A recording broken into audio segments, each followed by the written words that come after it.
Biodiversity in an ecosystem may appear to be chaotic. It might seem as there is no order, the inhabitants of the ecosystem do as they please.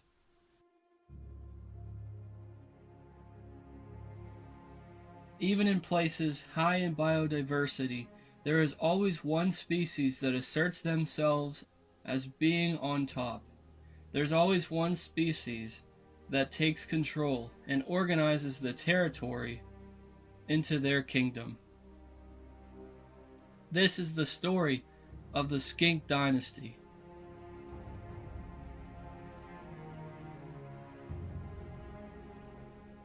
When we talk about the Skink Dynasty, we cannot forget about Pharaoh and the importance that he has inside the entire ecosystem. And this is Pharaoh's Skink Dynasty. Pharaoh is one of the largest Southeastern five-line skinks that I've ever seen. He is the most crucial component to the Skink Dynasty, but we will talk more about him later on in the video.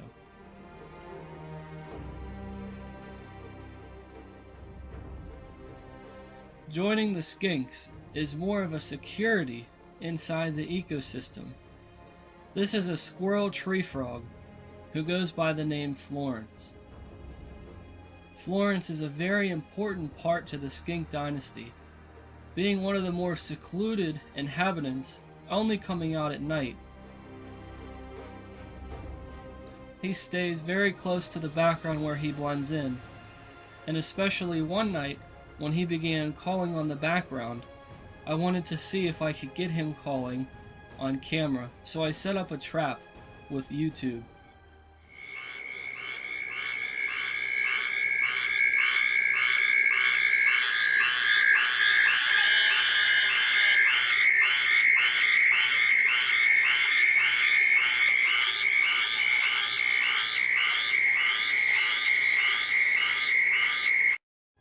The trap was unsuccessful, as Florence decided he wasn't going to call.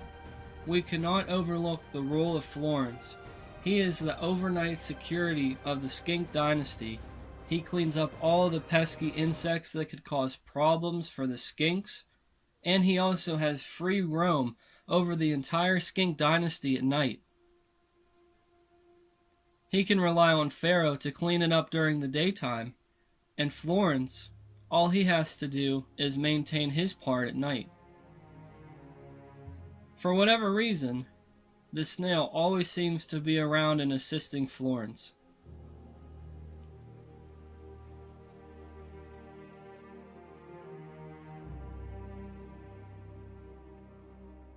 These are going to be another added feature to the security of the Skink Dynasty. These are baby Cope's gray tree frogs, not yet entered into the Skink Dynasty. Because of their size, it's worrisome and thought that Pharaoh would probably eat them, and instead of becoming casualties, the best plan of action for the Cope's gray tree frogs is that they could become security. Florence is going to need all the help he can get protecting the nighttime of the Skink Dynasty, especially when more insects come out during the spring and the summer. There's not just security in the Skink Dynasty, there is also a working class. Those who head the working class, as you can see here, the large Virginia land snail.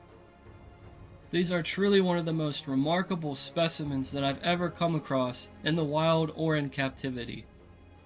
These are the kind of snail that just makes anybody want to own them. They're also very intelligent for a mollusk. Look at this. Look at how he just turns around completely and looks at me as I'm filming him.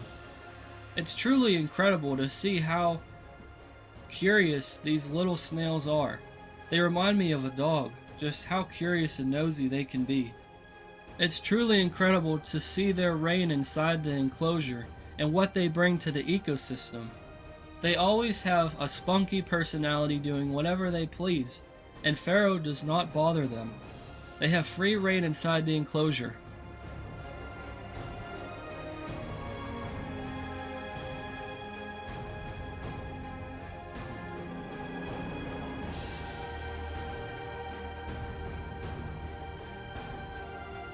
and they sometimes would do things like this.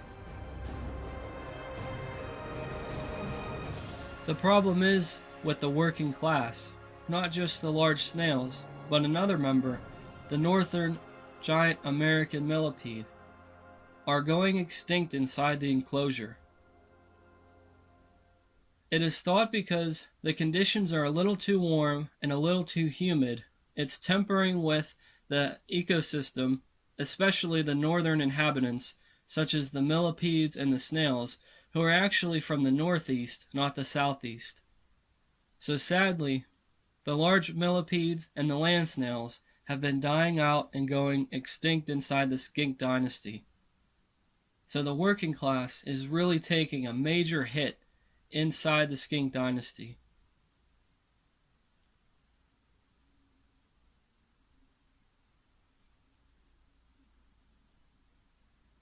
While there is death and there's life inside the ecosystem, we know how important each role is, and there's nobody that has a more important role outside of Pharaoh than his mate Amzi.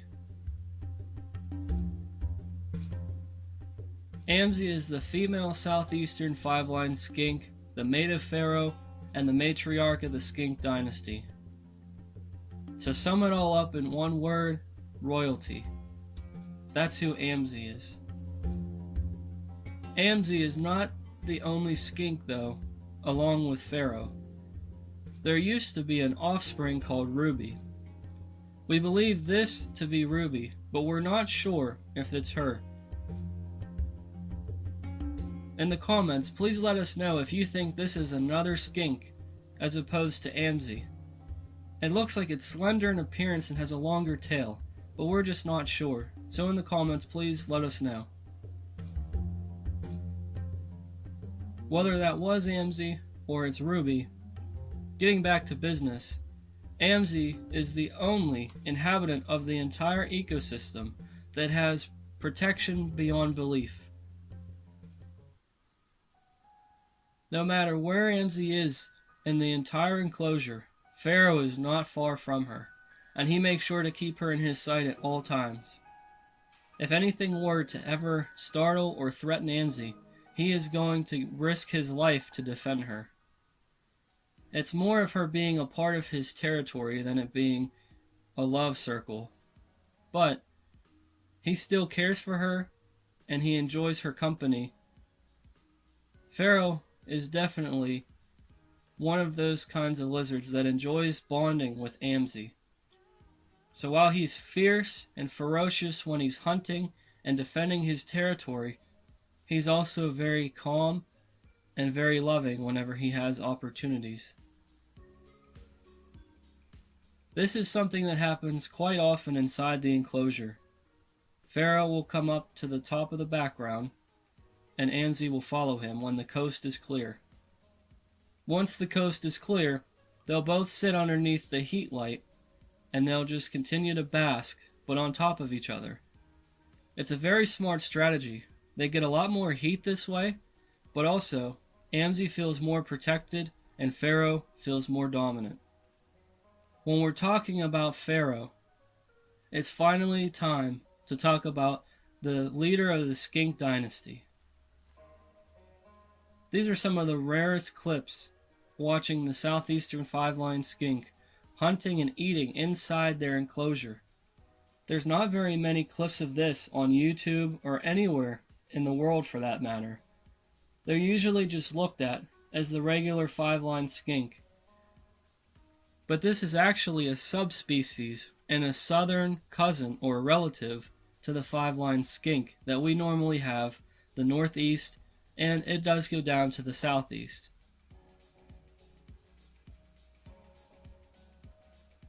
The southeastern five-line skink has different patterns and looks a little bit different from its relative, the five-line skink.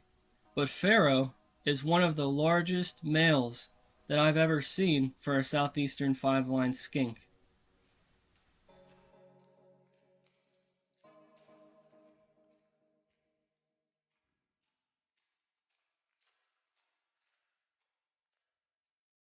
He truly defends his territory. I threw in an earthworm to see what he would do. I've seen him eat them before, but I've never seen him hunt like this. The ferocity of Pharaoh is unmatched and unrivaled, especially in the Skink Dynasty, where there's nobody else that can do quite what he can. Look at the strength and the aggressive behavior he shows, trying to go in for the kill strike with the earthworm. He's trying to smack it against the background and shaking it as ferociously as he can. Then he tries consuming some of it.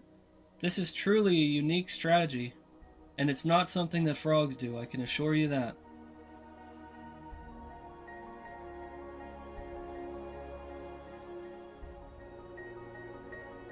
This was the very first time on camera I ever watched Pharaoh stalk, hunt, and completely consume an earthworm. I'm used to seeing him grab the earthworm and run off with it to the back in a spot where I can't see him hunt or eat.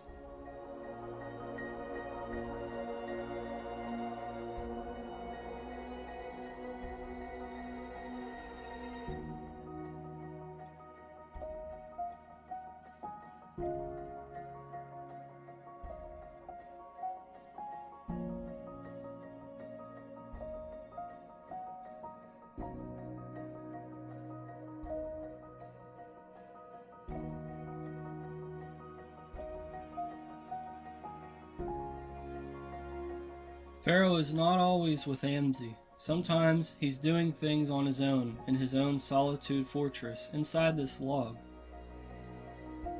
One of the rarest clips of the entire video, and maybe this series, is about to occur. You could see Pharaoh has a taste for large crickets, and I have yet to record him actually hunting a cricket similar to what you saw with the earthworm. But it was only a matter of time before I was able to get this on film.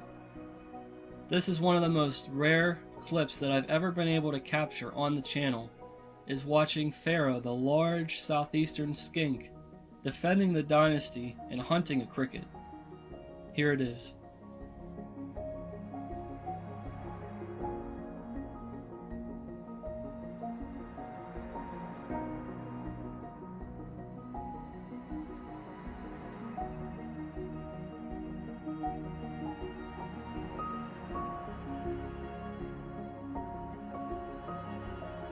Not only does he hunt the cricket in front of our very eyes, but then he drags it off and takes it back to one of his areas where he feels the most safe and the most comfortable, where he begins to devour the cricket. Truly one of the most incredible clips that I've ever been able to capture. I hope you guys enjoyed it. While there's a lot of newness and a lot of oldness being described inside the Skink Dynasty, life and death continues as a struggle. The bumblebee millipedes and the canyon isopods are going to join the ranks of the working class to fill the hole that was generated from the snails and the North American giant millipede. These are two invaders, as the bumblebee millipede did not actually come from Florida. It was invasive, and it came over and established itself now as a pest. The canyon isopod is from the southwest. It's not really established in the east, but it begs the question about invasive species and what are we going to do whenever something breaks in and becomes an invasive species that eventually establishes itself. We're going to be looking at this in the upcoming series in Kingdoms. The bumblebee millipede and the canyon isopod are welcome inside the Skink Dynasty. While there's all sorts of things going on in the Skink Dynasty, they're not the only one in the Kingdoms. This is the Dumpy family, a group of whites tree frogs that own their land, and a female who goes by the name of Max to your left. She runs the family. One of her great companions is Spurgeon.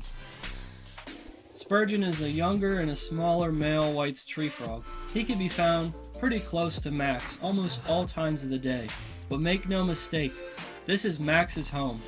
and Max is going to show you exactly how she defends and how she runs the family in the next episode.